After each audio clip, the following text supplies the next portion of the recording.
Selamat pagi saudara-saudari yang terkasih dalam Kristus. Mari kita mengawali hari baru dengan mendengarkan firman Tuhan yang diambil dari Injil Matius bab 5 ayat 17 sampai dengan 19. Tuhan bersamamu. Inilah Injil suci menurut Matius. Dalam khotbah di bukit, Yesus berkata, "Janganlah kalian menyangka bahwa aku datang untuk meniadakan hukum Taurat atau kitab para nabi. Aku datang bukan untuk meniadakannya, melainkan untuk menggenapinya. Karena aku berkata kepadamu, sungguh, selama sebelum lenyap langit dan bumi ini, satu iota atau satu titik pun tidak akan ditiadakan dari hukum Taurat sebelum semuanya terjadi. Karena itu, siapa yang meniadakan salah satu perintah Taurat, sekalipun yang paling kecil, dan mengajarkannya demikian kepada orang lain, ia akan menduduki tempat yang paling rendah di dalam kerajaan surga.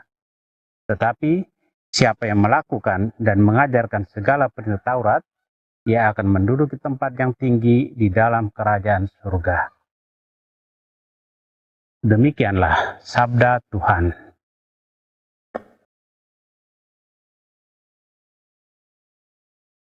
Saudara terkasih, tema yang kita renungkan pada hari ini menggenapi hukum Taurat. Dalam Injil hari ini kita mendengar bagaimana Yesus menegaskan kepada banyak orang bahwa ia datang bukan untuk meniadakan hukum Taurat atau kitab para nabi.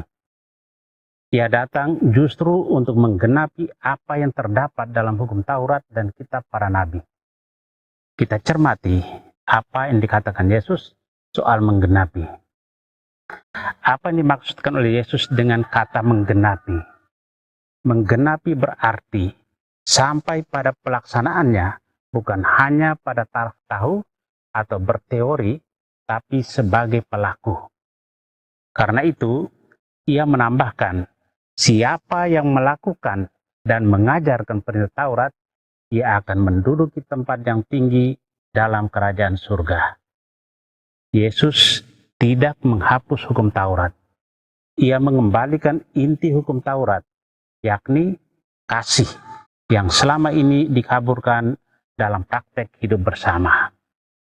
Yesus ingin menunjukkan kepada para pemimpin agama Yahudi bahwa hukum Taurat itu diberikan oleh Allah agar manusia semakin mencintai Allah dan mencintai sesama manusia.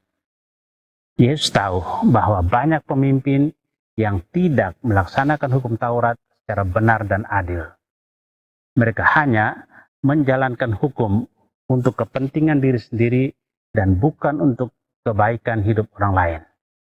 Saudara yang terkasih, sebagai pengikut Yesus, sikap yang perlu kita bangun adalah keterbukaan untuk menerima perubahan ke arah yang lebih baik.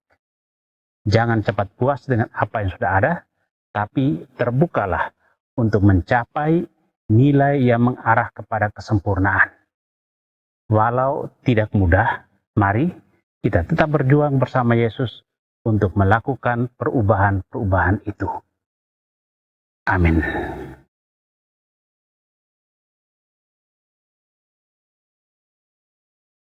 Marilah berdoa. Tuhan, pagi ini kembali kami naikkan syukur dalam doa dan permohonan. Terima kasih sudah menjaga kami saat tidur maupun bangun.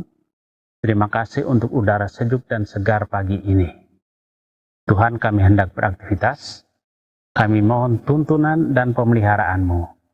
Jauhkanlah kami dari yang jahat dan berilah kami kekuatan dan kesehatan. Ajarilah kami untuk saling mengasihi dan mengampuni. Kami serahkan hari ini ke dalam tangan-Mu.